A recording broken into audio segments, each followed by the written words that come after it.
നമുക്ക് ഈ വാർത്താ സമ്മേളനം ആരംഭിക്കാം. തെരഞ്ഞെടുപ്പിന് ശേഷം നിങ്ങളെല്ലാവരെയും അഭിമുഖീകരിക്കുന്നത് ആദ്യമായിട്ടാണ്.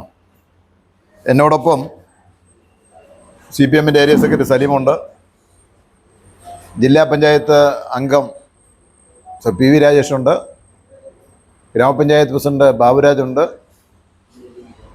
മുൻ ബ്ലോക്ക് പഞ്ചായത്ത് വൈസ് പ്രസിഡന്റ്, കഴിഞ്ഞ പ്രാവശ്യത്തെ സ്റ്റാൻഡിംഗ് കമ്മിറ്റി ചെയർമാനുമായ AM റാസിയുണ്ട്.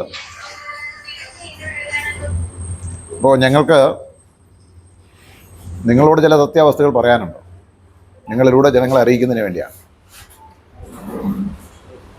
ഈ തെരഞ്ഞെടുപ്പിൽ നിങ്ങൾക്കെല്ലാം അറിയാവുന്നതുപോലെ ഞങ്ങളുടെ മുന്നണി കേരളത്തിൽ പരാജയപ്പെട്ടു. വാവന്നൂർ നിയോജകമണ്ഡലത്തിലും പരാജയപ്പെട്ടു. ഞങ്ങളാ ജനവിധി അംഗീകരിക്കുകയാണ്. എന്തുകൊണ്ടാണ് അങ്ങനെ സംഭവിച്ചു എന്നതിനെ സംബന്ധിച്ച് ഞങ്ങൾ കാര്യങ്ങൾ നന്നായി മനസ്സിലാക്കി ഞങ്ങളുടെ തെറ്റുതിരുത്തി കൂടുതൽ ജനങ്ങളുമായി ബന്ധപ്പെട്ട് മുന്നോട്ട് പോകാനുള്ള പരിശ്രമത്തിലാണ്. പക്ഷെ തിരഞ്ഞെടുപ്പിൽ പരാജയപ്പെട്ടു എന്നുള്ളത് കൊണ്ട് തന്നെ സത്യവിരുദ്ധവും വ്യാജവുമായ പ്രചാരവേലകൾ നടത്തി ഞങ്ങളെ ആക്ഷേപിക്കാനും ഞങ്ങളെ തകർക്കാനും നോക്കുന്ന പരിശ്രമങ്ങളെ തുറന്നു കാണിക്കേണ്ട ബാധ്യത ഞങ്ങൾക്ക് ഇപ്പോഴുമുണ്ട്. അതിൻ്റെ മറ്റ് വിശദാംശങ്ങൾ ഞാൻ രണ്ടാമത് പറയാം. ഇപ്പോൾ പ്രധാനമായും വെഞ്ഞാറമൂട്ടിൽ ഉയർന്നു വന്നിരിക്കുന്ന ഒരു ആക്ഷേപം, വെഞ്ഞാറമൂട്ടിലെ മേൽപ്പാലം അശാസ്ത്രീയമാണ്, അതിൻ്റെ ഡിസൈനിങ്ങും നിർമ്മാണ പ്രവർത്തനങ്ങളും എല്ലാം അതിൻ്റെ പിന്നിൽ വൻ അഴിമതിയാണ് എന്ന ആരോപണമാണ് ഉയർത്തുന്നത്. UDF പൊതുവിൽ മേൽപ്പാലം എവിടെ എന്ന് ചോദിച്ച ഒരു സന്ദർഭമുണ്ട്. മേൽപ്പാലത്തിൻ്റെ പണി ആരംഭിച്ചപ്പോൾ അതിൻ്റെ കരാർ കമ്പനിക്കാരായ ഊരാളുങ്കൽ ലേബർ കോൺട്രാക്ട് സൊസൈറ്റിയെ സംബന്ധിച്ച് ആക്ഷേപങ്ങൾ ഉയർത്തി. അത് സംസ്ഥാനത്താകെ ULCCയെ സംബന്ധിച്ച് കോൺഗ്രസും UDF എടുത്തൊരു നിലപാടാണ്. പക്ഷെ ഇപ്പോൾ അവർക്ക് തിരുത്തേണ്ടി വന്നു. ULCCയുടെ വിശ്വാസ്യത നിയമസഭയിൽ തന്നെ തുറന്ന് സമ്മതിക്കേണ്ടി വന്നു. ഇവിടെയും അത് തന്നെയാണ് സംഭവിക്കാൻ പോകുന്നത്. അതൊക്കെ അവരുടെ രാഷ്ട്രീയ ആരോപണങ്ങൾ എന്ന് തന്നെ പറഞ്ഞ് തള്ളിക്കളയാവുന്നതേ ഉള്ളൂ. പക്ഷേ മേൽപ്പാലം വരാനുണ്ടായ സാഹചര്യങ്ങൾ തീർച്ചയായിട്ടും നിങ്ങൾ ഈ നാട്ടിലെ ജനങ്ങളും ബോധ്യപ്പെടേണ്ടതുണ്ട്. ഒന്ന്, വെഞ്ഞാറമൂട്ടിൻ്റെ ഗതാഗതക്കുരുക്ക് ആരംഭിച്ചിട്ട് പതിറ്റാണ്ടുകളായി. ഞാൻ 2016 ജനപ്രതിനിധിയായി വരുമ്പോൾ ഈ മണ്ഡലത്തിലെ നിരവധി വികസന പ്രശ്നങ്ങളിൽ മുന്തി നിന്നത് വെഞ്ഞാറമൂട്ടിൻ്റെ ഗതാഗതക്കുരുക്കായിരുന്നു. നിരവധി ആലോചനകൾ അതിനെ സംബന്ധിച്ച് നടത്തി. അതിൻ്റെ ഭാഗമായിട്ടാണ് പെരപ്പംകോട്ട് നിന്ന് അമ്പലമുക്ക് വരെയും മാർക്കറ്റ് ജംഗ്ഷൻ വെഞ്ഞാറമൂട്ടിൽ നിന്ന് കാവറ വഴി മുക്കുന്നൂർ തൊട്ടടുത്ത് അവസാനിക്കുന്ന റിംഗ് റോഡുകൾ, ഔട്ടർ റിംഗ് റോഡും ഇന്നർ റിംഗ് റോഡും ഗതാഗതക്കുരുക്കിൻ്റെ പരിഹാരത്തിന് വേണ്ടി കണ്ടെത്തിയ പദ്ധതികളാണ്. അതിൻ്റെ കരാറുകാരൻ തോപ്പിൽ കൺസ്ട്രക്ഷൻസ് ആയിരുന്നു. ഈ മണ്ഡലത്തിൽ ചില വർക്കുകൾ എടുത്തു, അവർ അത് വഴിയിലിട്ട് കളഞ്ഞിട്ട് പോയി. ഒരുപാട് കാലതാമസം അതുമൂലം നമുക്ക് വികസന പ്രവർത്തനങ്ങളിൽ വന്നു. പക്ഷേ അതിനെല്ലാം അതിജീവിക്കാൻ നമുക്കായി. അതിൽ ഔട്ടർ റിംഗ് റോഡിൻ്റെ പണി ഏകദേശം 80% പൂർത്തിയാക്കിയിട്ടാണ് അവരെ കരാറിൽ നിന്ന് ഒഴിവാക്കുന്ന സന്ദർഭമുണ്ടായത്. എന്നാൽ ഇന്നർ റിംഗ് റോഡിൻ്റെ വർക്ക് അവരതിൽ പ്രവർത്തനം ആരംഭിച്ചിരുന്നില്ല. പക്ഷെ തുടർന്ന് അതിൻ്റെ നടപടിക്രമങ്ങൾ പൂർത്തിയാക്കി ഇന്നർ റിംഗ് റോഡ്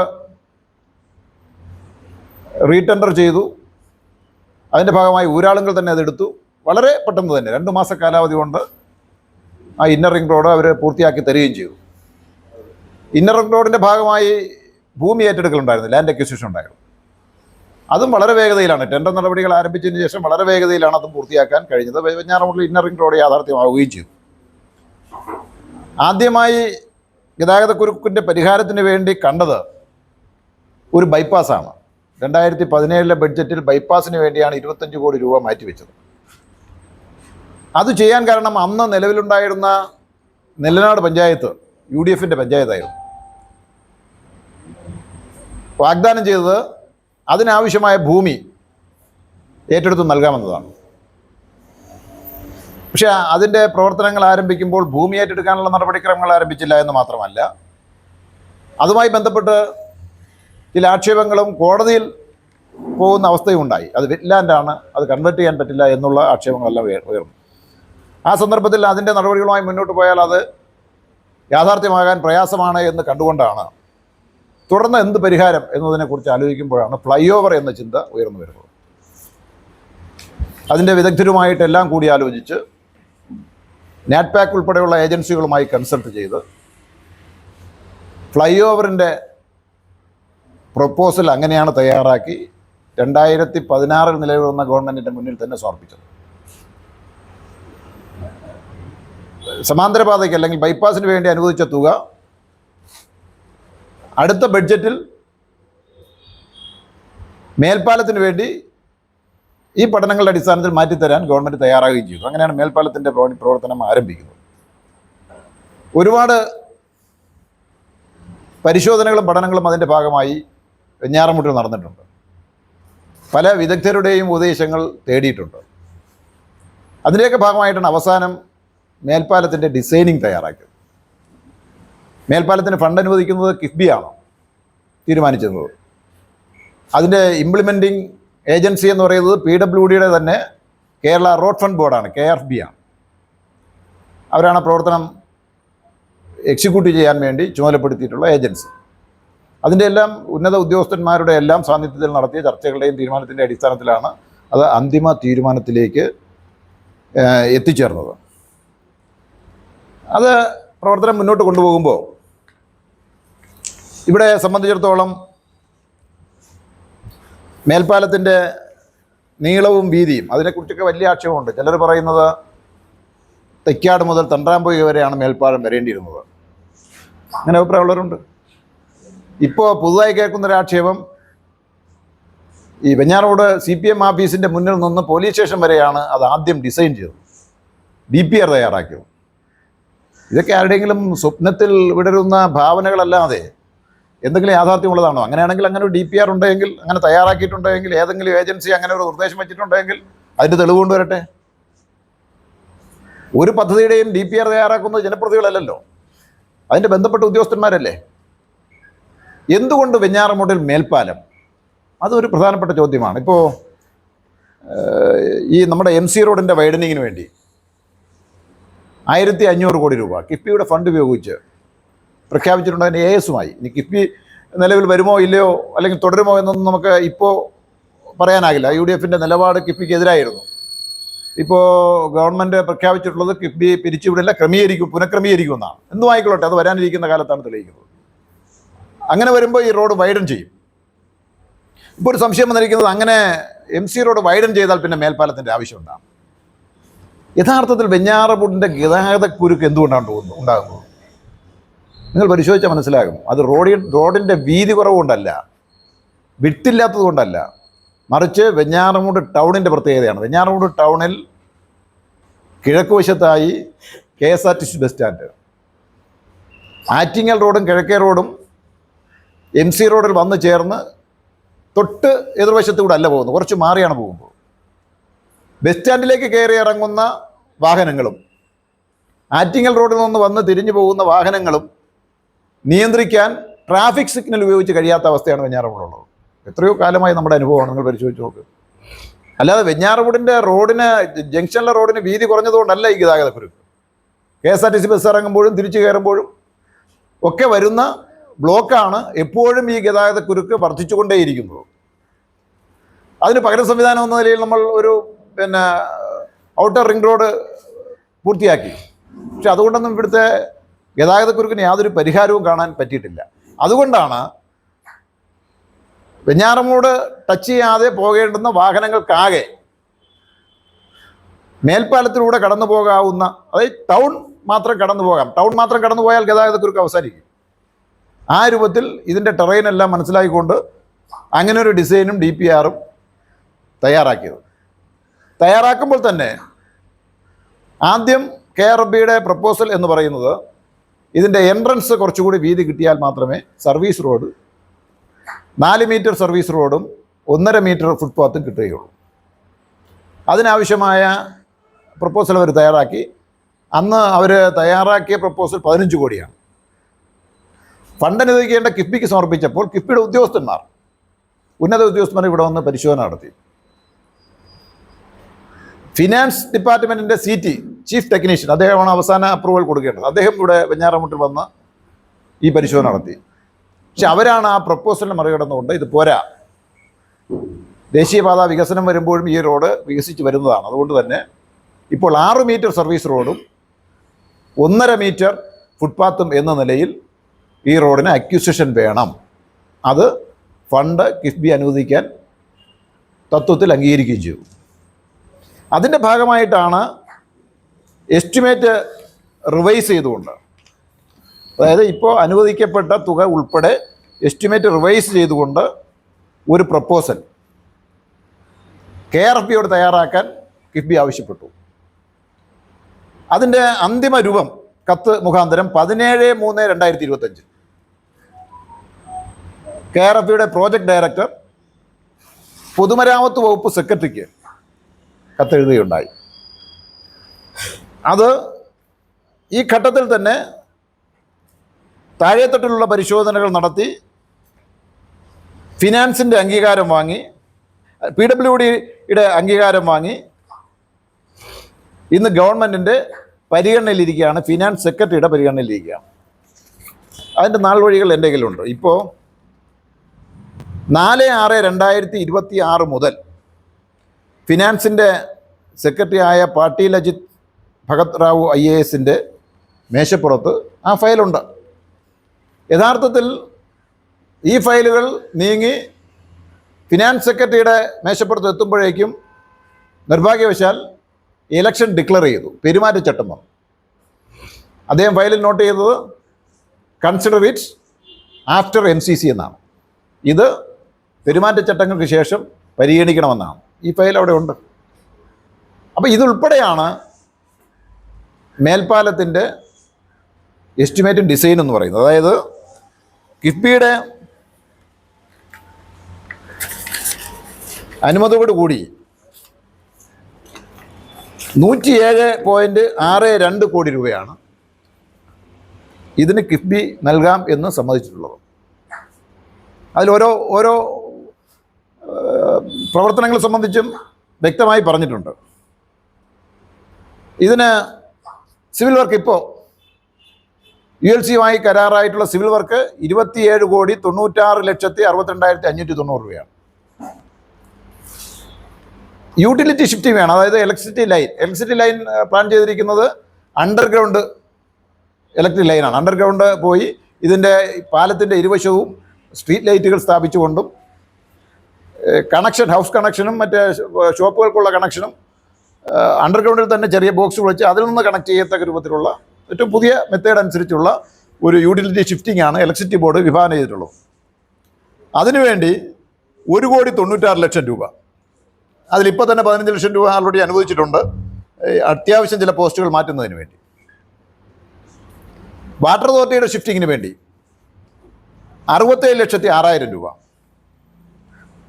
ലാൻഡ് അക്വിസിഷന് വേണ്ടി 169 സെൻറ്റാണ് കിഫ്ബിയുടെ നിർദ്ദേശപ്രകാരം ലാൻഡ് അക്വയർ ചെയ്യേണ്ടത് ഈ രണ്ട് ഭാഗത്തുമായി. അതിന് 50,70,00,000 രൂപയാണ്. അതായത് സെൻറ്റിന് 30 ലക്ഷം രൂപ വെച്ചാണ് കിഫ്ബി അക്കാര്യത്തിൽ കണക്കാക്കിയിരിക്കുന്നത്. അതിന് വേണ്ടിയിട്ടുള്ള തുകയാണ് അനുവദിക്കുന്നത്. സെൻറ്റിന് 30 ലക്ഷം രൂപ വെച്ച് ആണ്. ഇത് കൂടാതെ ഇപ്പോൾ കടകളുണ്ടാവും, ചിലപ്പോൾ സ്ട്രക്ചർ ഉണ്ടാവും.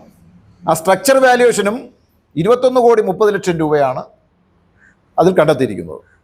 ഇതിൻ്റെ GST എല്ലാം കൂടി 5 കോടി വരും. അങ്ങനെ എല്ലാം കൂടി ചേർന്നുകൊണ്ടാണ് റിവൈസ്ഡ് എസ്റ്റിമേറ്റ് എന്ന് പറയുന്നത് 107,62,00,000 രൂപ. അതാണ് ആ ഫയലാണ് താഴെ ഉള്ള ASകളെല്ലാം കഴിഞ്ഞ് ഗവൺമെൻറ്റിൻ്റെ പരിഗണനയിലേക്ക് വിടാൻ, മന്ത്രിസഭ യോഗത്തിന് അല്ലെങ്കിൽ ക്യാബിനറ്റിലേക്ക് വിടാത്തത് ഇലക്ഷൻ ഡിക്ലെയർ ചെയ്ത് പെരുമാറ്റച്ചട്ടം നിലവിൽ വന്നതുകൊണ്ടാണ്. ഇപ്പോൾ അത് ഫിനാൻസ് സെക്രട്ടറിയുടെ മേശപ്പുറത്ത് തന്നെയുണ്ട്. ഈ ഫയലുകളിലെല്ലാം നമ്പറുണ്ട്. ഞങ്ങളാരും കള്ളം പറയുന്നതല്ല. ഇതെല്ലാം മനസ്സിലാക്കിക്കൊണ്ടെന്നാണ് എൻ്റെ ധാരണ. കാരണം ചില വാട്സാപ്പ് പോസ്റ്റുകളും ചില മാധ്യമ പ്രചരണങ്ങളും വരുന്നത് എന്താണ്, ഡി കെ മുരളി മാധ്യമങ്ങളെ കാണുന്നത് 100 കോടി രൂപ ഞങ്ങൾ ഇതിനു വേണ്ടി മാറ്റി വെച്ചിട്ടുണ്ട് എന്നൊക്കെ പറയുന്നതിന് വേണ്ടി അല്ലേ എന്ന ചോദ്യം ഇപ്പോൾ മുൻകൂർ ഉന്നയിക്കുകയാണ്. എന്ന് പറഞ്ഞാൽ ഇത് മനസ്സിലാകാത്തതുകൊണ്ട് ഇത് മനസ്സിലാക്കിക്കൊണ്ട് വ്യാജ പ്രചാര വേല നടത്തുകയാണ്. പിന്നെ വെഞ്ഞാറമൂട് മരിക്കുന്നു അല്ലെങ്കിൽ നശിച്ചു പോയി എന്നുള്ള പ്രചരണം നിങ്ങൾ തന്നെ ആലോചിച്ച് നോക്കൂ. ഗതാഗത കുരുക്ക് ശാശ്വതമായി നിലനിൽക്കുന്ന, എല്ലാ കാലത്തും നിലനിൽക്കുന്ന ഒരു വെഞ്ഞാറമൂടാണോ വേണ്ടത്? ഈ ഗതാഗതക്കുരുക്കിന് പരിഹാരം കാണിയിട്ടുള്ള പുതിയ വെഞ്ഞാറമൂടാണോ വേണ്ടത്? വെഞ്ഞാറമൂടിൻ്റെ കടകമ്പോളങ്ങളും വെഞ്ഞാറമൂടിൻ്റെ ജീവിതങ്ങളും ഈ 300-400 മീറ്ററിൻ്റെ ഇരുവശവും മാത്രമല്ല. ഇന്ന് നിങ്ങൾ നോക്കിയാൽ വെഞ്ഞാറമൂട് ടൗൺ തൈക്കാട് മുതൽ തണ്ട്രാമ്പുഴ വരെയാണ്, വലിയ ടൈക്കാൽ മുതൽ മണലിമുക്ക് വരെയാണ്. അത്രയും വിസ്തൃതമായൊരു പ്രദേശത്താണ്. ആ വിസ്തൃതമായ ഒരു പ്രദേശത്ത് വെഞ്ഞാറമൂടിൻ്റെ ഗതാഗതക്കുരുക്ക് മൂലം സഞ്ചാരയോഗ്യമല്ലാത്തൊരവസ്ഥ മാറണ്ടേ? അതുകൂടി മുൻകൂട്ടി കണ്ടുകൊണ്ടുള്ള ഒരു വികസന പദ്ധതിയാണ് ഏറ്റെടുത്തത്. ശരിയാണ്, ആ വികസന പദ്ധതി ഏറ്റെടുക്കുന്ന ഘട്ടത്തിൽ നിന്ന് ഇപ്പോൾ വന്നപ്പോൾ ഗവൺമെൻറ് മാറിയതുകൊണ്ട് ഈ ഉത്തരവാദിത്വത്തിൽ നിന്ന് ജനപ്രതിനിധികൾക്കും ഗവൺമെൻറ്റിനും മാറി നിൽക്കാനാകുമോ? ഗവൺമെൻറ് എന്ന് പറയുന്നത് തുടർച്ചയല്ലേ? ഇന്നലെ വരെ LDF നടത്തിയ വികസന പ്രവർത്തനങ്ങൾക്കെല്ലാം ഫുൾ സ്റ്റോപ്പ് ഇട്ടുകൊണ്ട് ഇനി അതൊന്നും വേണ്ട, പുതിയതാണ് കാര്യങ്ങൾ എന്ന രൂപത്തിലാണോ സാധാരണഗതിയിൽ ഇത് മുന്നോട്ട് കൊണ്ടുപോകേണ്ടത്? അപ്പോൾ ഇത് എവിടെയാണോ എത്തി നിൽക്കുന്നത് അവിടെ നിന്ന് മുന്നോട്ട് കൊണ്ടുപോകാൻ ആവശ്യമായ ഇടപെടലാണ് നടത്തേണ്ടത്. കിഫ്ബി പിരിച്ചുവിടാൻ ഒരുപക്ഷെ UDF തീരുമാനിച്ചാൽ ബദൽ സംവിധാനം ഉണ്ടാക്കി അതിൻ്റെ ഫണ്ട് കണ്ടെത്തണം, പ്ലാൻ ഫണ്ടും ഒക്കെ. കാരണം ഇത് പ്രപ്പോസൽ അംഗീകരിച്ചതാണ്, അത് ജനപ്രതിനിധികളല്ലല്ലോ, ഉദ്യോഗസ്ഥന്മാരുൾപ്പെടെ ഇതല്ലേ അന്വേഷിച്ചത്.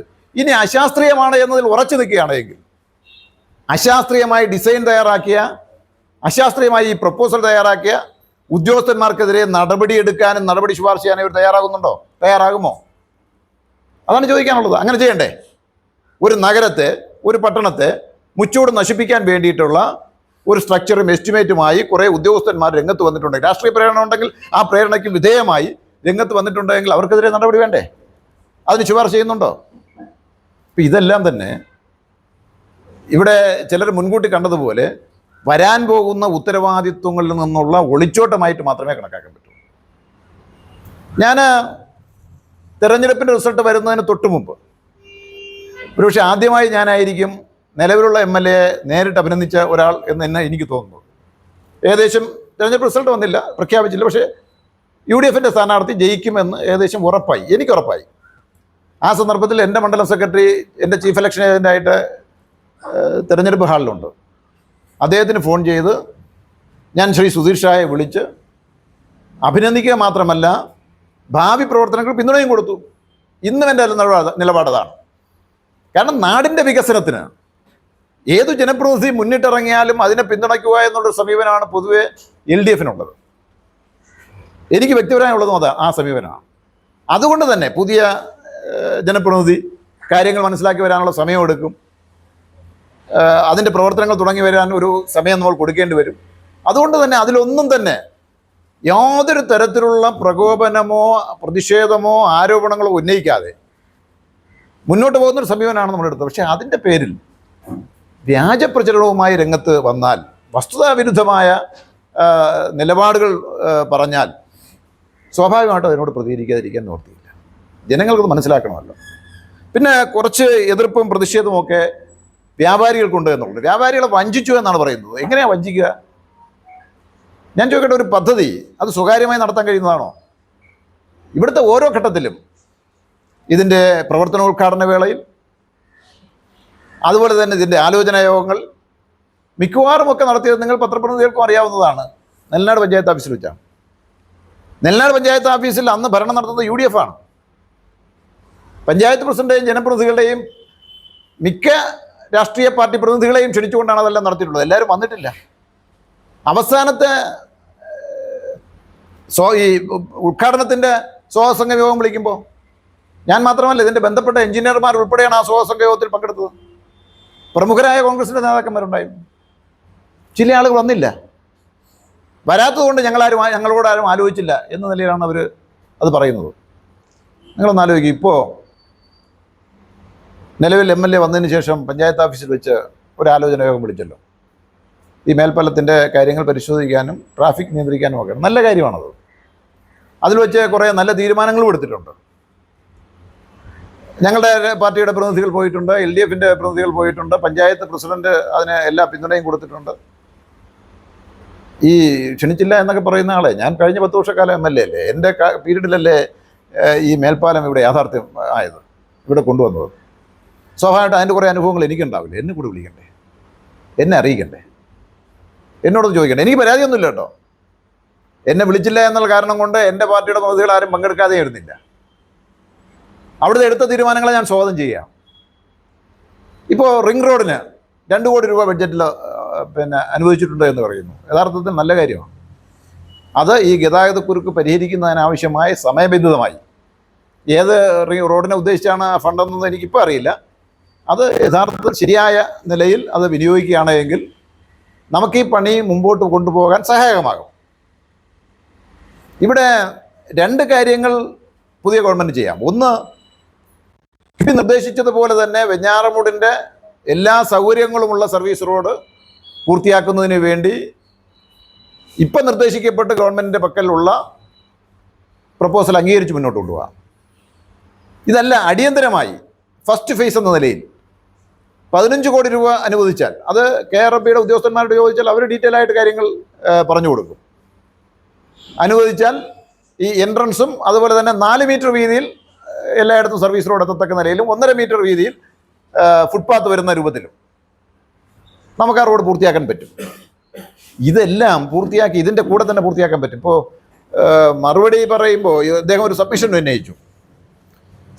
ഉന്നയിച്ച് മറുപടി പറയുമ്പോൾ ബഹുമാനപ്പെട്ട പൊതുമരാമത്ത് വകുപ്പ് മന്ത്രി പറഞ്ഞത് സൗജന്യമായി ഭൂമി വിട്ടുകൊടുക്കണം എന്നുള്ളതാണ്. വെഞ്ഞാറമൂടിനെ സംബന്ധിച്ച് മന്ത്രിക്കൊരു ധാരണയില്ലാത്തതുകൊണ്ടാണ്. വെഞ്ഞാറമൂടിൽ എങ്ങനെയാണ് സൗജന്യമായി ഭൂമി വിട്ടുകൊടുക്കാൻ പറ്റുന്നത്?